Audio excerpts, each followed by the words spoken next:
Good morning.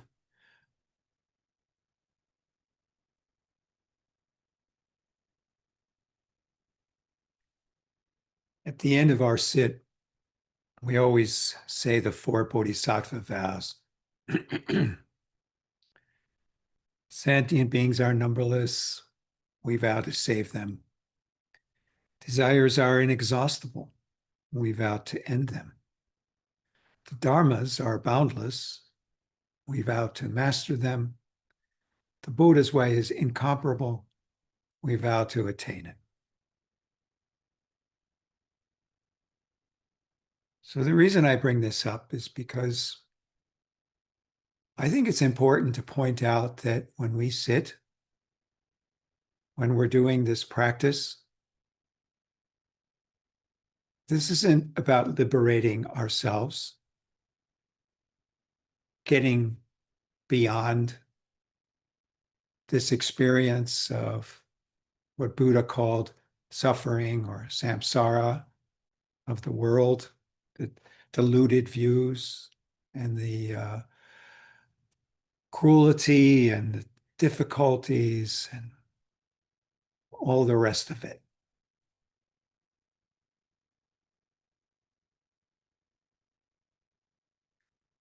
We sit for the whole experience. For a bodhisattva doesn't abide in an idea of a self, of a being, of a soul, of a God.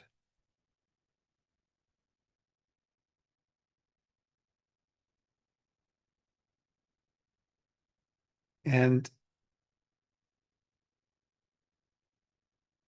as we untangle the mess of our lives by taking a breath and being still, we're untangling the mess of all of life. Now, this may seem like a really strange thing to say, but I would like you to just keep in mind that a bodhisattva is expressed another way with what's called the six perfections. Well, what are the six perfections? They're not like rules. They're expressions of the attributes of what it means to be a bodhisattva. And they are generosity, ethical conduct or precepts, patience, diligence, meditation, and wisdom. So if you examine each one of these, I think you can see that the world could really use them.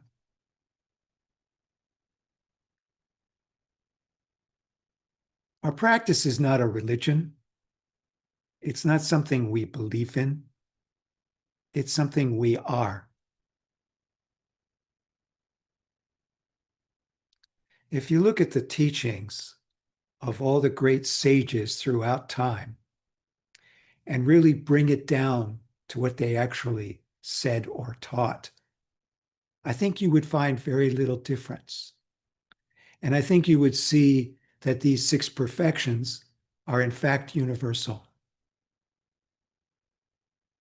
And our deluded views, our hatred, our anger, our ignorance, all these things that we have to come to terms with.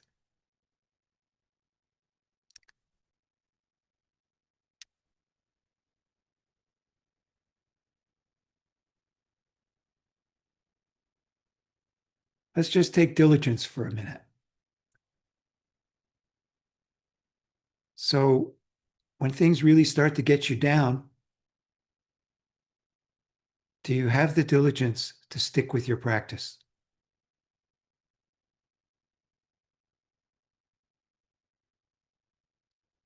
When people around you are clearly being cruel and know they're being cruel and don't care,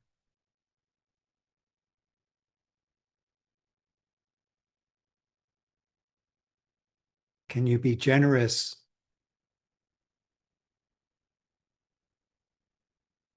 Can you be patient? Can you be the one in the group that has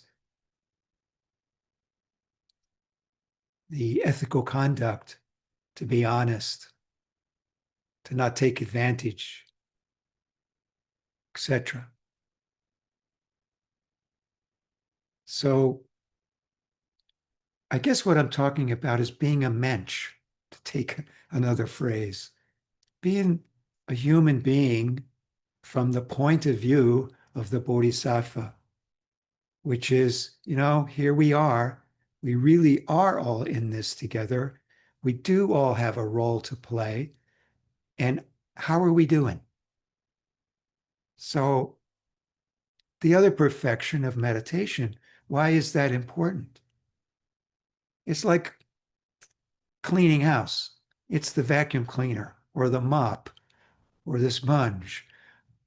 It's the way we look at, recognize, and let go of the dirt.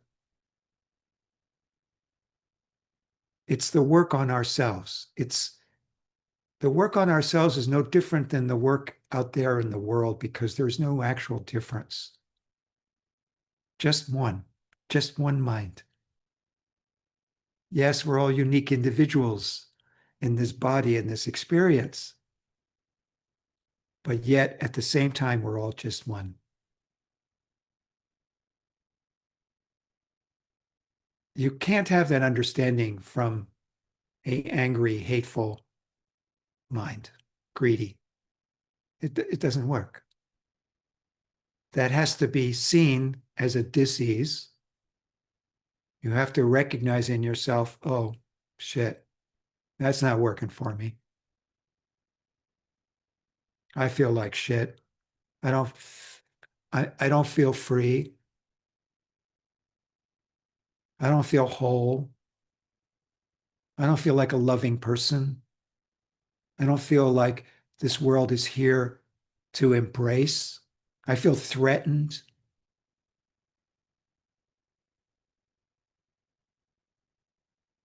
So, this generosity of spirit, which is the biggest generosity, I mean, we can be generous with our pocketbook, sure. There are other ways we can be generous. But to be generous from the point of view of our heart, mind, requires an opening to just this, just be. Because essentially, a Buddhist, a bodhisattva isn't something you become. These attributes of bodhisattva are what is already there.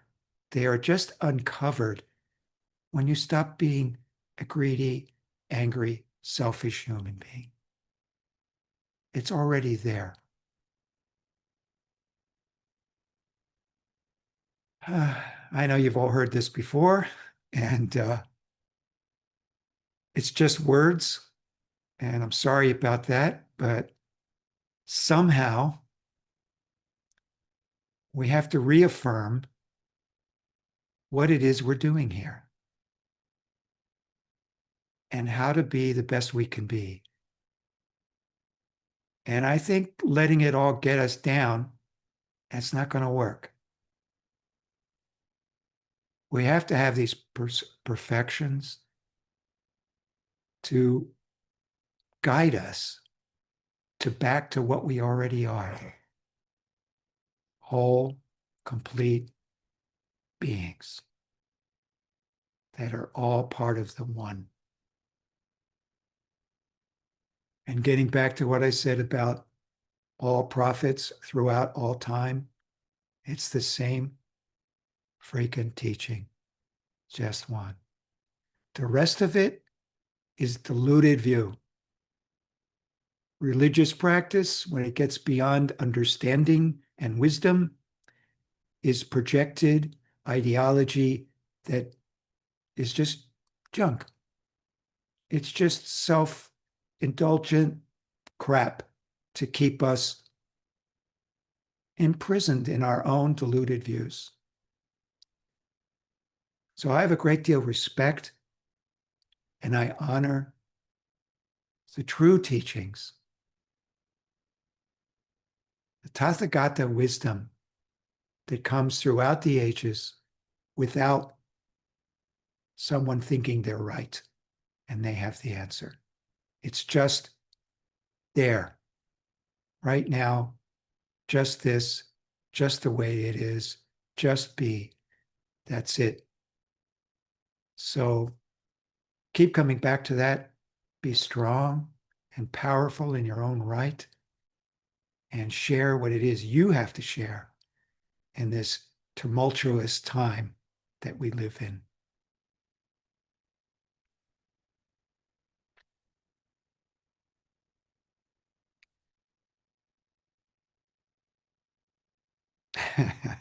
That's all I have.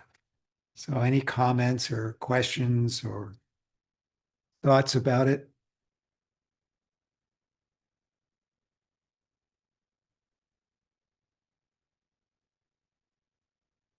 Well, thanks for joining me, each of you, and we'll just keep on keeping on. It helps my practice, and maybe it'll help yours too. I don't know. So thank you again for being here.